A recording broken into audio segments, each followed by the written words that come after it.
Welcome to Season 2, Episode 12 of the podcast. You may not agree with us, But I'm Maris Lowry, and I'm Eric Thomas. and we're ready to begin this podcast. And Eric, boy, time does fly when you're having fun. We've had another great, successful regular season, you and I together, calling middle school football, high school football, and now we're ready for the postseason. Yeah, it's been a blast, but a lot of coaches said all the 16 teams left in each class, and the real season begins now for all those guys that started out. Now we can say in June with the flex days and all that, and this is what it's all about this weekend coming up. And we'll dive into that in just a minute. Let you know that this podcast, like always, is brought to you by Window World of Beckley. It's never too late to try to get your home winterized with Window World, and you can check them out online at windowworld.com. Also by Chick-fil-A in both the Beckley Galleria and in Harper Road. And as the cow says, what, Eric? Yeah, eat more chicken. Yeah, chicken. Yes. I was going to say hamburgers, but no, the cow don't want to hear that. Eat more chicken, More chicken, from Chick-fil-A baby. and by Modley's Plumbing and Heating.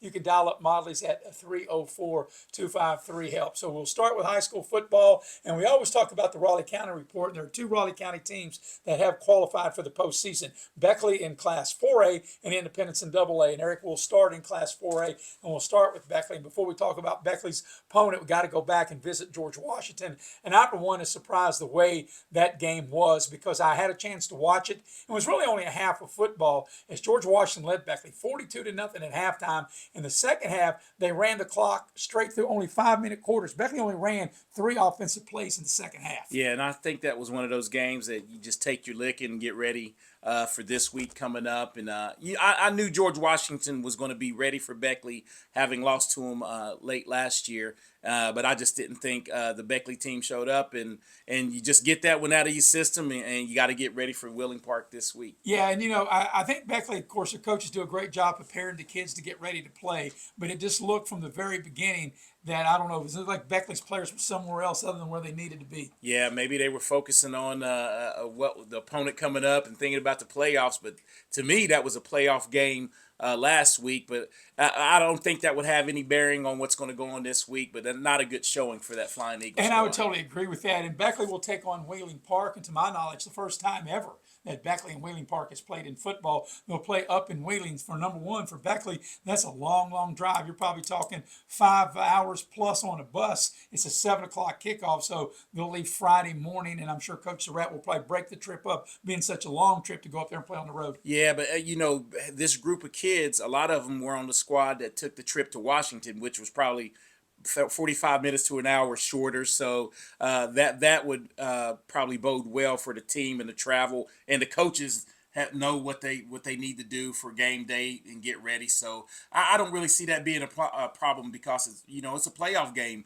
for these seniors that's on the squad. It's their last hurrah. Either you win and move on, or you wrap it up and get ready for whatever sport, wrestling or basketball. Right, and of course, that matchup for Beckley and Wheeling Park, that's the 6-11 matchup. Wheeling Park being the 16, that's why they get the host, Beckley being the 11th. And, last year, Beckley went on the road. They went to University, I believe it was, or was it Morgantown? It was I know they went to Morgantown. It was against Morgantown, and yes, Morgantown is a little shorter, but still a long trip, and they went there. Yeah. So, I agree with you. I don't think the trip up to Wheeling has anything to do with it. They just got to be ready to play when they get off the bus. Yeah, just got to be, and that's the one thing. You travel. It's all mindset. I think it's mindset. It's still the football field, still 55 wide and 100 long, and just get ready to play. The thing about it, when you look at these parents, we'll break down quickly into all 4 classes. Usually the 6-11 and the 7-10, along obviously with the 8-9 matchups, are your tightest. Obviously, there's a big gap between 1 and 16, yes. 2 and 15. And when I look at the 4A here in front of us, Eric, and I don't know if you had a chance to look it over, Oak Hill and GW. Talk about GW. Those were Beckley's last 2 opponents. They'll play in Charleston. But when I look here, outside of, like I said, 8-9, 7 and 10, and 6-11, I don't see a real chance for the lower seed to beat the higher seed. Yeah, you really don't, like early on, and you're right. If there is anything, that Beckley team has a chance. It depends on which Beckley team shows up. Yes, there's no question they can win the game. They can win the game. It's a winnable game. Will they? We'll see.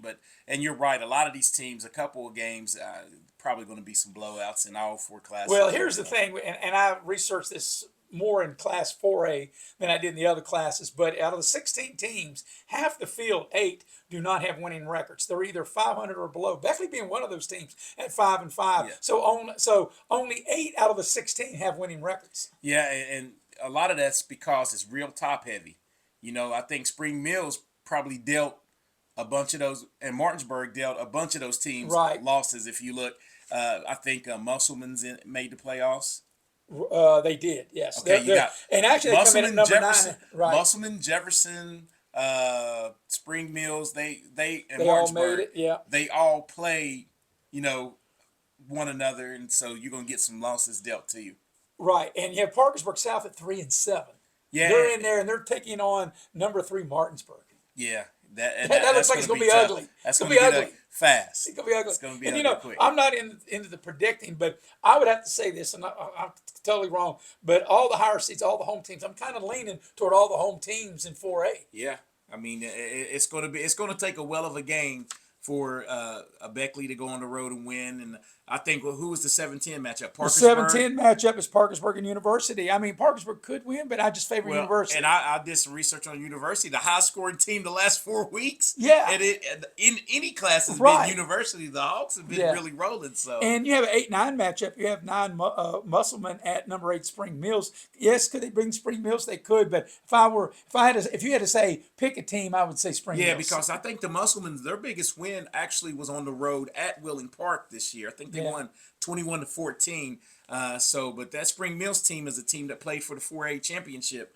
last year, and they lost a lot, but they also returned a lot of ball players. And like I said, it would not surprise me at all if Beckley won, but I guess until they do it, it's hard to maybe have a lot of confidence in Beckley in the playoffs until they do it. Got to believe, Beckley. You got to believe. All right. Now we'll move on into Class AAA. In Class AAA, of course, Princeton was the number 1 team most of the season, and then they get knocked down. They slide to number 2, and Bridgeport, the defending champion, moves into the number 1 slot. Yeah, and it's funny that I had to look at the bonus point situation for the Beckley loss. Actually, probably helped knock Princeton out of the number 2 slot, because they did get a bonus for the win, but they would have got an extra point had Beckley won. And in Bridgeport, as Princeton did this year, Bridgeport plays a lot of 4A schools. Right. Yeah. I think one of the most intriguing matchups is the 8-9 matchup. Chapmanville, number 9, going to Greenbrier East, number 8. Yeah, and that could be one of those games where a road team make it sniff victory. But we've had a chance to follow Greenbrier East this year. They're pretty good at home, but that could be one of those early upsets. And honestly, Eric, as I look at AAA, I think that's, in my opinion, I think that's the only in AAA. That's the only visiting team I think can win. Yeah. I think when you look at it, and I know Winfield's got a good team. They got to go to Hoover. I just don't see them beating Hoover at Hoover. I don't see Robert Seabird going to Fairmont Senior and beating them. I don't see Elkins beating Spring Valley at Spring Valley. I just don't. Could it happen? I mean, that's 11-6 And you're matchup. talking about a trip. Elkins to Spring Valley. Now that's a trip. That's why they're playing on Saturday. Yeah. And then Hampshire's got a long trip. They're playing Princeton. That's on Saturday as well. That's a long trip. But I just don't see any of these road teams in the first round in AAA winning. The only one possible would be Chapmanville at East, but I still lean toward Greenbrier East. You lean towards a home team, and that's why the top 8 seeds, you want to get that home field, sure. Yes. And then as we look into Class AA, of course, the Raleigh County team will be Lincoln against Independence. You and I will have that on video productions. That will air at 6:30. That will kick off at 7. And one of the things about that, Lincoln does not have a winning record. They're 4-6 as they get ready to take on Independence, 9-1. And Independence was 1 or 2 most of the season. They fell down to 4. Yeah, and I'm anxious to see what Independence team, if they get one of their lethal weapons back in Silas Nelson, and see if he's playoff ready, because you might not need him Friday night against Lincoln, but later on down the road, you're going to need his services. Well, I think not just you and I believe that, and I agree. I think they may not need him Friday, but if for Independence to win the state championship, I think they definitely need his services on both sides of the ball. I was going to say, and you just took the words right out of my mouth, not only on offense, but defensively, he came up with big play after big play when needed against Bluefield to help aid in that victory, and against Herbert Hoover the first game of the season. Right. Also, I think the 8-9 is intriguing. James Monroe goes to Mingo Central. Yeah, that James Monroe team could win. They could win that on the road. That's one of those road teams that you could lean towards? Long haul for Logan as they're the 12th seed. They go to number 5, Doddridge County. You and I had a chance to see Doddridge County. We both agreed they're flying under the radar a little bit. Yes. Nobody's talking about them. They're well coached, and we had an opportunity to watch them the first game of the year against Liberty. And if you look, the top 5 seeds, I think Double A is going to be the most competitive because Independence would be my prohibitive favorite. Like I ain't gonna know Frankfurt because they're the returning champion. Right. But those teams, regardless of seed. But then if you look at the number 2 and the number 5 teams, on the way they can throw the ball and they have good quarterbacks. Right. Bluefield and Dodgers would be a tough matchup for a lot of teams. And getting ready to talk about Bluefield, Oak Glen maybe have the longest trip this first weekend in any class from Oak Glen to Bluefield. You're talking on one of the most northern parts up in the northern panhandle to one of the most southern parts in Bluefield. Every bit of probably a 6-hour bus ride. I guarantee you that's the longest trip. That's probably, like I said, the longest trip of the weekend. Yes. And that game will be played on Saturday as well at Mitchell Stadium. And the 11-6 game in Double A, a little intriguing, Clay against Roane County. Clay and Roane County is a perennial playoff team. I think Clay comes in as one of those teams. They make the playoffs, but they haven't made a lot of noise in the playoffs.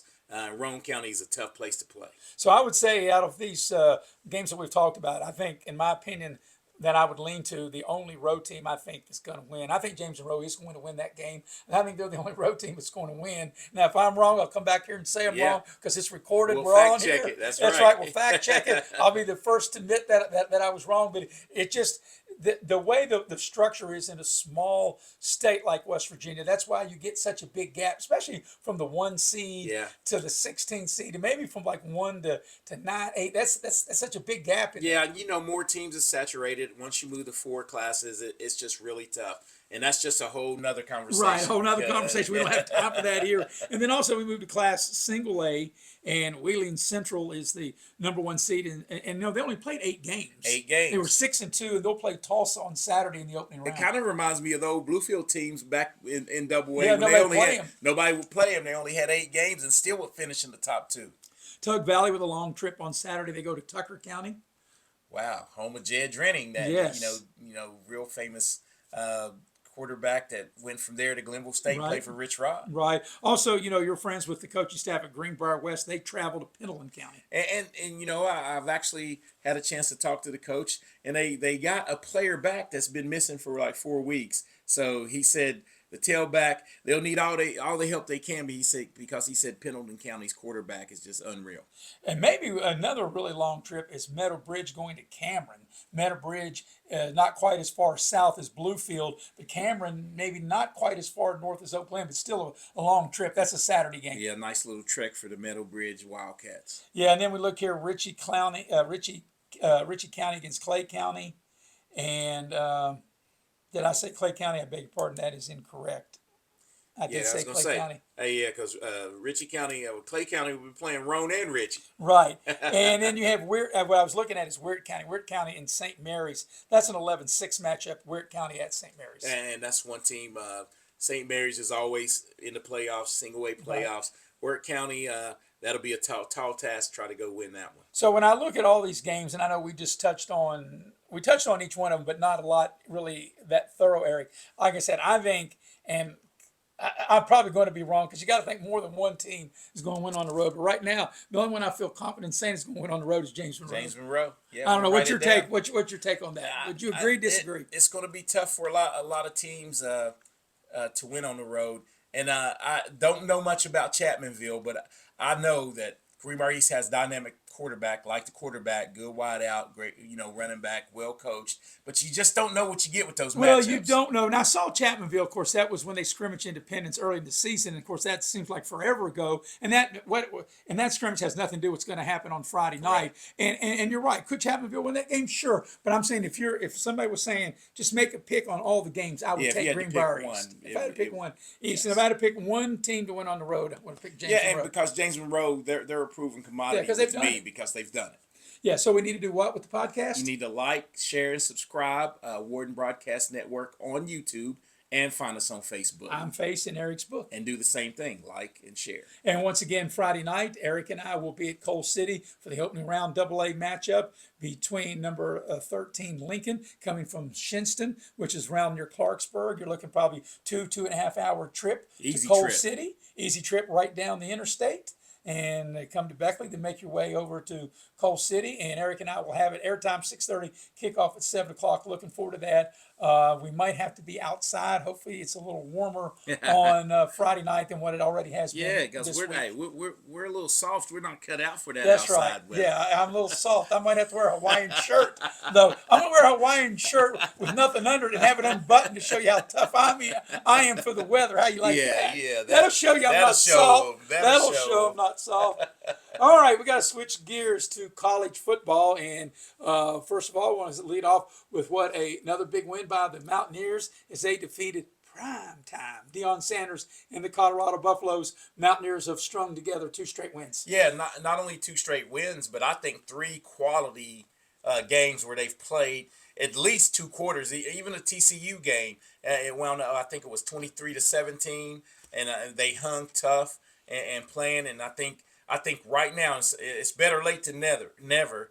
And I think Rich Rod's starting to put his stamp on the program and starting to round it out. And I think they'll be competitive against Arizona State. Yeah, there's Mountaineers have 2 games left. They have Arizona State on the road this week, a bye week, and then they'll finish up with Texas Tech. But that is a 1 o'clock local time start. I'm beg your pardon, Eastern time here. It's a 10 a.m. local time out at Arizona. That's odd, starting that early in the morning. And Arizona State 11.5-point favorite. Yeah, and maybe you catch Arizona State a little sleepy, as far as that traveling that time zone. But I look for the Mountaineers to be pretty competitive. In this game. Eric, with the way TV is now, and you and I doing what we do, the time is coming like where Fox has the big noon kickoff. They're going to kick off a game at the Rose Bowl at noon, 9 a.m. out there, or at the Coliseum. Yeah. I mean, here we are. Like I said, TNT has the West Virginia game on Saturday. It's a all 1 about- o'clock game here in West Virginia, and out there local time, it's a 10 a.m. game. So I guess, if you say football tailgate, people can tailgate at 5, 6 a.m. like they already do anyway. Yeah, that's what they so do. It Eggs just, and eggs. Yeah, so I guess it just doesn't matter. But 11.5 points. I don't know enough about Arizona State to say, wow, that's a big number. Yeah, it's a big number, but if you've followed WVU on the road, they've had their woes. They've had their woes. So a lot of that comes into play. But if I was going to gamble on it, I don't know. I would probably take Arizona State because over 4 quarters, that's the easy number to obtain. The 11. And the thing that really you and I stretch talk it out. about, 1 week doesn't have anything to do with the next. Like, I think West Virginia might have had maybe a little playing at home definitely helped them with Colorado. I don't think necessarily just by beating Houston. I think they were going to beat Colorado at home no matter what happened in the Houston game. Yeah, but it kind of snowballed. But one thing I think the Houston game did for West Virginia, Get more confidence, the quarterback. I'm sure. Yeah. The quarterback's a true freshman, and this is only his 4th start. So he's getting some quarters under his belt, and he's making better decisions. He looks a lot more comfortable in the scheme. So I'm anxious to see how they play. Of course, for the Thundering Herd, they're coming off a loss at home to James Madison, and they are a 7.5-point favorite on the road at Georgia State. Yeah, this is a much-needed victory to stay, in the bowl, to get bowl eligible. I think they're looking at a 4-5 record right now, and this could even it up with some winnable games down the stretch. They're out of contention now for the Sun Belt, right? But they lost to they battled us, James Madison, who's probably still has a chance. That could be that one. It could be one of the 12 teams in the playoffs. 12 teams in the playoffs. Yes. And they're really good. They have a good quarterback and well coached. And Marshall just in the games they've lost, they've really stepped on their own toes. Right. Made a bunch of turnovers and mistakes. Well, Marshall, I think, can win the game, but to lay more than a touchdown with Marshall on the road, I think that's a little risky if you're gonna play the game. You taught me that against the Coastal Carolina game. Yeah, if you're gonna be on the Marshall, you're talking crazy. about like if Marshall was a 3 or 3.5 point favorite, I can understand it. That. But now you're talking about 7.5. That's a touchdown and a hook. You're talking about over a touchdown on the road and a conference game. Yeah. And Georgia State's actually 2 out of the 3 years I've seen them play. Georgia State beat them down there a couple of years ago. Yes, so Yes, sir. we'll see. All right, he's got some big college games, and we'll start off with Iowa at the Coliseum against Southern Cal. Southern Cal still with a chance perhaps to win the Big Ten. They can put themselves in position. They need this win. They get Oregon next week. So, they've only got one conference Yeah. loss, Illinois, and they were hoping that Penn State was going to hang on and beat Indiana, and that Wow. would have put USC in a much better position. They're in a good position now, but they'd have been a better position had that happened. So the thing I think about this game, I've been looking over this game, is that I think USC gets Iowa at the right time. Yes, coming off of that heartbreaking loss to Oregon, Yes. and now they have to travel out there. But USC, I think if USC can get 21 points, they win the game. And I would say this: if I were going to play it for entertainment purposes only, Yes. I would lay the 7 with Southern Cal Yes, at home. because I was always offensively challenged. They usually score via blocking a punt, returning a punt, and the defense doing something. Right, Yes, right. And they went from that cold, rainy, snowy weather to the beautiful sun of Los Angeles, and just totally the city different. of angels. And Yes. I think USC has a lot. They have a couple of weapons on that offense that are top tier pro caliber. Well, they got the receiver Lemon, and they also got the quarterback. Which Quarterback is really good. makes great decisions and can sling it. In the guess what is it, the group of 4, whatever they call Yes. the group of 4. So you got a big game with South Florida taking on Navy. South Florida 10-point favorite. Of course, Navy's quarterback Horvath didn't play against Notre Dame, and that hurt him. And I think they held him out because they know that this South Florida game, not that the Notre Dame game wasn't important, but this is a conference game. Yeah, conference game. And it means more. This is way more important. And that's smart. Sometimes you just gotta you just have to look at your schedule and see what's more beneficial to you. Sure, you may have wanted your quarterback in there, but I don't think you really had a chance to beat Notre Dame with him.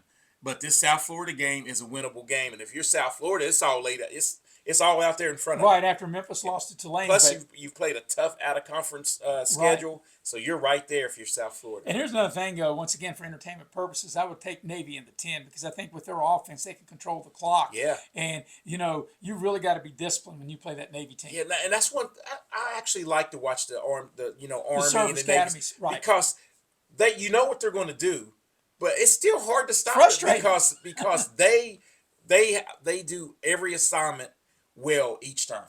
That's right. And they're never going to quit, and they know that they're going to defend our country, and That's right. they're preparing for some type of battle. Hopefully they never have to go to they're war mental, or they're never mental battle, toughness. but That's correct. they're ready. They're mentally tougher than your team. And that's what I say. You know what you're going to get when you play them. That's right. And then we get into the 3 big games of the day. The noon game in Pittsburgh, ESPN College Game Day will be there. Notre Dame and Pitt. Notre Dame a 10.5-point favorite on the road. Yeah, and this is the first time that Game Day has been back at a Pitt game in It's been a long time. 21 years. Also, the home Heard Pat that McAfee coming back. Yes, coming to back. His home. But he'll receive more boos coming back Because there he's a than West anything Virginia because guy. he's a West Virginia guy. And of course, one of the things I found interesting, the Pitt coach Pat Narduzzi said that he didn't care if they lost 100 points. This game, Notre Dame was not as important. I don't believe that. It's always important when you play Notre Dame. All their main stars are going to be there. They're going in. Donald going in the Pitt Hall of Fame. Yeah, they're all going They're into going the to Pitt Hall bringing of back Fame. Tony Dorsett's going to there. be there. Dan Marino's coming back. Hey, you know what's funny? None of them can suit up. No, okay? none of them can suit up. Of course, Alan Pinkett can't suit up for Notre Dame either. That's In right. 1983, I believe it was, he ran all over. But anyway, that's another story. But here's another thing, too, because he's saying, well, they've got Georgia Tech and Miami on deck, and if they get crushed to Notre Dame, and I'm not saying they will, but if they do, if they beat Georgia Tech and beat Miami, they're in the ACC championship. Yeah, they're right there in the ACC championship. And who would have thought that a team that came to Morgantown and took an L right now could be, and that's something that a feather in this sounds funny. That'll be a feather in West Virginia's cap. They can say, "Look, we finished here in the Big 12, but we beat the team that's in the ACC championship." Should that game. happen? Yes. And should that happen? Yeah, because Pitt's got, like I said, they got Notre Dame, they got Georgia Tech and Miami, 3 tough games to end the season. But 2 things happened after that West Virginia Pitt game to revert back to that. Change the quarterback. They benched the quarterback. Yeah. See, first of all, he got knocked out in the game. Yeah. Then when they went with a freshman, and that guy, the offenses looked way better, and so we helped the Pitt Panthers out by knocking the dude out. Well, it's a playoff game now. Pitt can still make the playoffs with a win over Georgia Tech and Miami, but Notre Dame has to win to get Yeah, in. Notre Dame has to win, but it's funny down the stretch if you look, and this could really happen.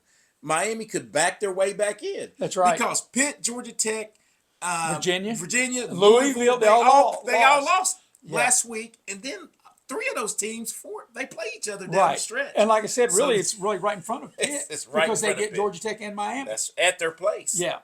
Also, we got Oklahoma against Alabama. Alabama, 6.5-point favorite, and Oklahoma, I think, will put up a fight, but Alabama, the way they've been playing, it's hard to step in front of that Alabama train right now. And I still don't.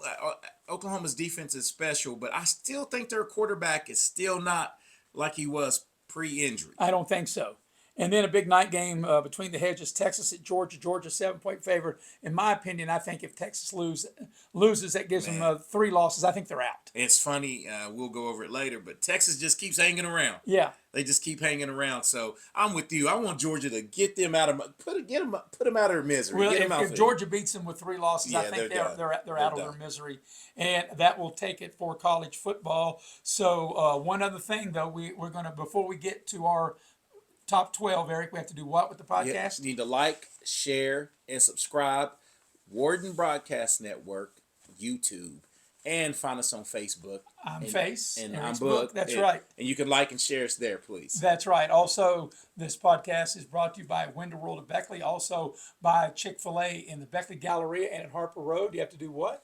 You have to eat more chicken. Chicken, absolutely. As the cow says, eat more chicken, not beef chicken. Chicken's more healthy for you anyway. That's right. And also by Modley's Plumbing and Heating. And right now, I don't know about the plumbing, but you definitely probably might need the heating. 304-253-HELP for the good folks at Modley's. All right, Eric, you and I don't discuss this prior to it. And the actual official college football playoff ratings will be released. We haven't seen that as well. So we'll start out number 12. Who do you got? My number 12 team this week is USF. USF. Yes. South Florida. South Florida. South Florida. All right. Yep. My number 12 team is the team that beat Marshall, JMU, James Madison. Oh, you got them sneaking in. Yeah, I got them sneaking in. Your right number now. 11 team? My number 11 team will be Texas. You got Texas. My number 11 team is Georgia Tech. And the reason I've taken Georgia Tech right now, and all this, of course, subject to change for what happens, but they are at top of the ACC. They've got to have a champion of that conference in there. So right now, that's why I got Georgia Tech. Right. So I do have them later on in my rankings. But the reason I have Texas in there, because based on, as of today, what they've done with only 2 losses, they're still right there. Their RPI, all that stuff is still right there. Right. And like I said, as we talked about, if Georgia can beat them, put them out of their misery. Please. All right. And number 10, who you got? My number 10 team is the ACC champion Georgia Tech. Yeah, and my number 10 team is Texas. So we just got them flip-flop. We just got, Number 9? The Oregon Ducks. And they've stayed number 9 with me because they slid by Iowa. I mean, it was a tough place to play, but I still have them at 9. Of course, I have Oregon in, and I just got them a little higher. My number 9 team are the Fighting Irish Notre Dame. Okay. So number 8? Fighting Irish and Notre Dame. And my number 8 team is Texas Tech. By the way, I don't know if you saw it, the Texas Tech coach, for whatever reason, took a shot at Notre Dame in his post-game press conference of beating BYU. I don't know why beating BYU. I did not see that. Yes, he took a shot at him because he said, and how he took a shot at him was, he said because BYU used to be an independent, he was glad they joined the Big 12, not like some other team that we all know who I'm talking about. and when Marcus Freeman was asked about it, he's like, I don't even get involved in that. I'm just trying to beat Pitt. And the right answer. But anyway, people from listening to Notre Dame media was really surprised that the Texas Tech coach would take a shot at him like that. I like that, though. Maybe they'll meet down the road very in the well playoffs. They very well could. All right. Where are we at? Number 7? Number 7. I do have the Texas Tech. Texas Tech Raiders. At number 7, I have Ole Miss. Ole Miss. And number 6 is the Ole Miss Rebels. And I have Oregon. And I have Oregon because they went on the road and they beat Iowa, and their only loss is to Indiana. Yeah, the loss to Indiana, but I like Ole Miss just because I like what Kiffin has done to that team, and they played a real stout schedule. So that's why I have Ole Miss hanging around at 6. That's why we'll give them a pass by beating Citadel last week. Yeah, they got them a layup in the middle of the year. All right, got Georgia. I have Georgia at number 5. I have Georgia at 5. And I think our top 4 will be like I got Alabama at 4. No, I switched it up this week. I put the Indiana team. You put Indiana? Yeah, because their struggle a little bit, and I'm trying to project Ohio State may be beating. And I think Penn State. Well, no, Penn State should have beaten Ohio State. Yeah, I mean, should should have have beat won. Indiana. Yeah, so Indiana. that's why I slid them down a little bit with my eyeball test. I have Texas A&M number 3, I have Texas A&M 3. and I have Indiana 2. I have Bama 2. And of course, we both have Ohio State number Ohio 1. State 1. And the one thing I think you and I will agree, Ohio State, no question, can win the national championship again this year. But they're nowhere near the team they were last year. And they just to me just haven't been tested. They have not, and you can only play who's in front of you. Right. And but here's the thing, and the coach Ryan Day happened to be on the Pat McAfee show, and I listened, and he didn't say this, but McAfee led into this, and I kind of agree with it once he said it. He said, "It's if you're number 1 already, they're going to talk about you if you don't beat somebody the way they think you should, or if you do, they're not going to talk about you because you should have beat them anyway." Right. So them not being talked about means they're just handling business. Well, the one thing about it, even if should Ohio State lose to Michigan, and that's very, very possible because it's at Ann Arbor, Michigan. I don't think neither team is as good as they were last year. 4 straight? 4 straight. Yeah. But it's very, very possible. But Ohio State is still going to be in the postseason. Now, that might knock them out of the Big Ten title game. Yes, but I think this is the year, finally, they get over the Michigan hump. I think they probably do, but it wouldn't surprise me if they. Nothing surprises me when it comes to those two. Right. But I think this team might get that monkey off their back, so to speak. So still got 3 really great weeks of college football left, and we'll see how that all pans out. But right now, it looks like that Indiana and Ohio State are on a collision course to play for the Big Ten championship. And the way I've got it figured out, Eric, should that be the case, and should Alabama and Texas A&M, I think the 2 winners of those 2 conferences will be 1 and 2, and the two losers are going to be 3 and 4. Yeah, you shouldn't be penalized for playing So in the championship. So I think those 4, so our 4 no matter how you shake it out, however you want it, from 1, 2, 3, or 4, I think those are something really weird has got to happen for those 4 teams not to get the buys. Yeah, that's right. Like get seriously upset here in the next couple of weeks, and yeah, but I think those top 4 are locked in. I think so too. So before we move on to the National Football League, we have to do what? Like, share, and subscribe. Borden Broadcast Network on YouTube, and find us on Facebook. I'm Face, Eric's book. And also the podcast is brought to you by Winter World of Beckley, also by Chick-fil-A in the Beckley Galleria and on Harper Road, and by Modley's Plumbing and Heating. You can dial up Modley's at 304-253-HELP. All right, now to the National Football League. And boy, our barking dogs have not had a lot of bark in it as of lately. And I tell you what, Eric, with the bye weeks, and then you have the overseas game on Sunday, the game on Thursday, it's just hard to really find a lot of barking dogs in any of these games, especially the later you get in the season. And that's the way the season goes, though. The way it's really tough. Well, your barking dog was Pittsburgh, and I really thought Pittsburgh was going to win outright, too, and they just got beat down, didn't they? You know what? Very seldom do I turn a game off. They got beat down.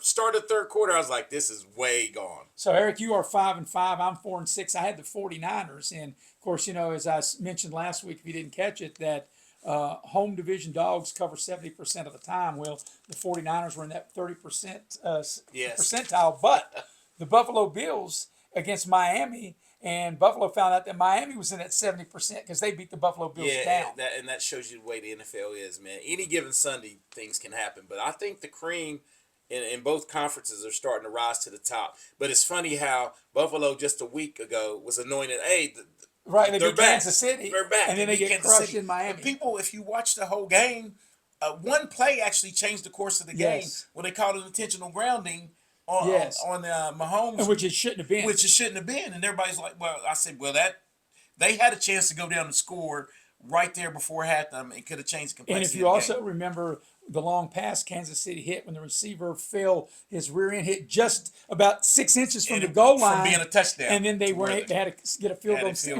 of a touchdown. So just right there. So a couple plays here or there. All right, the big 1 o'clock game will be Tampa as they lost to New England. In New England, people, and rightfully so, a lot of noise about the Patriots are 8-2, they won 7 in a row. But Tampa, coming off that loss, have to go to Buffalo coming off the loss. So one of these, which we both think that they're both going to make the playoffs. One of these teams is going to lose 2 in a row. They play at Buffalo. Buffalo is a 5.5 point favorite. That's going to be an interesting game because I like to see the injury report because people need to know this. Baker Mayfield There's 3 out of his 4 top targets did not play in the game, Right. and the starting running back, Right. and they're right there, still knocking them with a chance. An onside kick away. Yeah, onside kick away. Yeah. So, but as you stated, both teams, it would be hard pressed for them to go and beat Buffalo, and Buffalo lose 2 in a row. And that's one thing, Buffalo is like a lot of teams, really good at home, but when you get them on the road, it's like somebody else in those uniforms. It's like it's totally different on the road. If I could see a weakness though in that Buffalo team, Miami ran it down Their the throat. defense. So once it gets to playoffs, team went cold weather, and they're a cold weather team. They need to Right. be able to stop that run. And on that, they turned the ball over. Josh Allen had a fumble. He had a interception in the end zone. The running back had a fumble. They had, I think, 4 turnovers in the game. You're not winning that That's way. a recipe for loss on the road. There's a big 4:05 game, and that is Seattle and the Rams. This is for the top spot in the NFC West. The Rams are a slight 3-point favorite. Seattle's won 9 in a row on the road. And the thing I like about that Seattle team, that defense is devastating, and the quarterback is not hurting them. But in this matchup, I'm going with the better quarterback. Which is the Rams, and playing at home, I would lean on the Rams I'm leaning on the Rams. And we'll see how that plays out. Perhaps the biggest game on Sunday, there's so many. This was the Kansas City Chiefs, a 2.5-point favorite on the road at Denver. Man, that 4 o'clock Window, yeah, it's 4:25. Yeah, those 2 big games right there. I think we're gonna have a lot of fun Sunday. Yeah, I think so. Kansas City at Denver. This is the first matchup of the 2 teams. They'll meet the second time on Christmas night in Kansas City. And the thing is with the Denver team, defense is amazing, and Sean Payton, you think his offense it's really bogged down. I mean, minus the Dallas game, but anybody can score on Dallas. So, but other than that, they had 10 points the other night in a win. Yeah, Denver's defense is really good. They're on pace to have the most sacks in the history of the NFL. But offensively, and of course, the Chiefs, obviously, they're really good at home. And the Chiefs are a team that when the money's down, they can win anywhere, even though Buffalo's won all these regular season games, but the Chiefs beat them when it's counted, no matter where they played. This feels like a real playoff game. Chiefs coming off a bye week. I like Kansas City laying the 2.5. Yeah, me too. I like Kansas City at home just because you're going to go with the quarterback. Right. Patrick Mahomes, and he will negate all those sacks because he'll get rid of the ball. Right. They'll still sack him. The Mahomes magic. Yeah, he'll get rid of the ball, and Andy Reid will have something drawn up for all that pass rush. And then the Sunday night game, Detroit and Philadelphia. Philadelphia coming off a big win and one of perhaps the most boringest game next to the Raiders in Denver on Thursday. Monday Night Football was very, very boring, but a win for the Eagles, and the Eagles at home against Detroit. Yeah, so let me ask you about a play in that game because you stayed up and watched it. They get paid millions to be coaches. So when it was 4th and 6, and it was 40? It was 48 seconds or 49 seconds. I didn't see the end of it. Okay, so I fell asleep. It was so boring. Give me 30 seconds. So 30 seconds. So they tried to throw it and stop the clock and then punted it. Why didn't they just run the ball? You're talking Philadelphia. Philadelphia gave them a chance to even get in the field goal range to tie it. I don't care. I'm running it. They could have ran it on 4th down and have been better off because they had no way to stop the clock. Right. Yeah. I don't understand. I didn't get it. I was like, and then it was so, like you said, it was so boring. I was like, please don't let them make a field goal. Me have to stay up and watch this. Yeah. And here's another thing. Our barking dog's making his Tuck's making his way into the camera. I don't know if you can see him, ladies and gentlemen, but we're not quite ready for barking dog. But it's right around the corner. You knew his segment. That's right. His segment was coming up. But the one thing, you probably have to go back a few years. The last time Green Bay's lost back-to-back games at home. Yeah, and I can't figure their quarterback out. Yeah, one minute he's really good, 1 minute he's not. 1 minute he's Joe Montana, and the next minute he's nothing. Yeah, he's really good till he isn't. I mean, little Waterboy reference. Yeah, and then of course the Monday night game is near and dear to your heart. The Cowboys 3.5-point favorite on the road against the Raiders. I think Dallas actually gets a win this week. Yeah, I need to get back on the winning side of things, and I think the way the Raiders quarterback is playing a little bit, and their offensive line is not really good. So I think that Dallas will be able to get after him and get us a win. The NFC East looked like it was really going to be very, very competitive again. And then, of course, the Giants blew all these leads. They fired their coach. The Commanders, just defense has not been good. They've had injuries. Dallas, same way, been really good offensively at times. Dak Prescott looks like he's the best quarterback in the league, and other times the defense can't do anything. And yeah. so, in like Philadelphia, Philadelphia really has a Philadelphia's stranglehold good. on it. I don't think Philadelphia's as good as they were last year, and you don't have to be. But Philadelphia looks like they do have control of the NFC East. Yeah, they do. But stranger things can happen if you win. If some teams can beat them head to head, and they got a couple of tough games, down the stretch. Sure. So Well, we'll Eagles see. got a tough one with Detroit Sunday that's night. right. Yep. Sunday night. And they got a matchup with Dallas later on. So. Yeah. Well, November 23rd, we'll be That's having right. We'll have our little Thanksgiving party. That's right. All right. So now where's Tuck at? It's time for our barking dog for the National Football League. See, when you need him, he's not around. He's over laying down. He's laying down. Oh, here he comes. He heard his laying name. down He's just got like- the cue. He's He's laying going to down just whisper. like He's going to whisper the barking dog into your ear, Eric, who you should take. That's it. So Eric is 5-5. I'm Speak. 4-6. And so Eric, who is your NFL barking dog for this week? And you talked about the NFC East, and this is going to be a curse on this team because I'm picking them. I'm going with the Commanders plus 2.5. They're in Spain against Miami. Yeah, and I think Miami coming off the big win. I'm trying to pick up a victory here. Miami coming off the thrashing of Buffalo, and the Commanders getting thrashed by Detroit. I think they come together and win the game. Well, my barking dog, I think, should be the favorite, and I'm taking the Chicago Bears. The Bears have really surprised me. I was one, and I'll admit it. I didn't think the Bears would be as good as they are. They're 6-3. They look like they're going to make the playoffs. I mean, they still got a lot of football left, but they're getting 3.5 points on the road at Minnesota, and Minnesota hasn't been very good. And I know they got that big win over Detroit, but they lost to Baltimore at home. They've lost And other their teams at quarterback, home. he's Quarterback, up and down. he's up and down. Yes. And I thought the Bears might be a slight favorite on the road. So I'll take the Bears 3.5 point underdogs at Minnesota. Yeah, and look, we're both picking them. I think both teams are going to win straight out. Yeah, I definitely think the Bears are going to win straight out. Washington with their defense, not really sure. They say defense Yeah, but it's travels. the They're going Dolphins. all the way across the world to see if They're their defense injured, will but travel. hey, it's the Dolphins.